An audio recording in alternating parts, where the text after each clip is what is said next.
Oh my goodness, the Home Environmental Medicine Show. The trailers were off the hook, completely off the hook, with the incredible Gregory Hunter.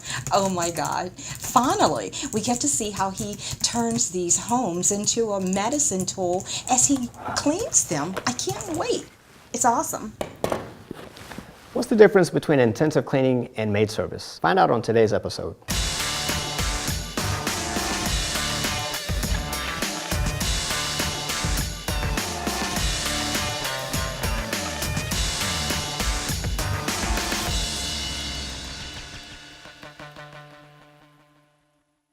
Okay, just recently I got a phone call from a maid service company because they had a job that they could not fulfill. Basically what happened was there was a fire in the house. The fire was in the basement. The fire in the basement distributed soot and smoke through the entire of the house to the degree that the lady who was the owner who lived there, she had to check into a hotel for 3 months because she couldn't tolerate the smell. When they called the maid service, they said, well, we can't accommodate you because we don't do that kind of work. Intensive cleaning addresses the microscopic aspects of the cleaning process where we're dealing not with just what is visual and pleasing. We're dealing with what is environmental and often off the radar, such as germ activity and microorganisms and their behaviors. So when we're dealing with the soot in the home, we deal with particulate matter that has been distributed throughout the entire house, which means that there's a certain percentage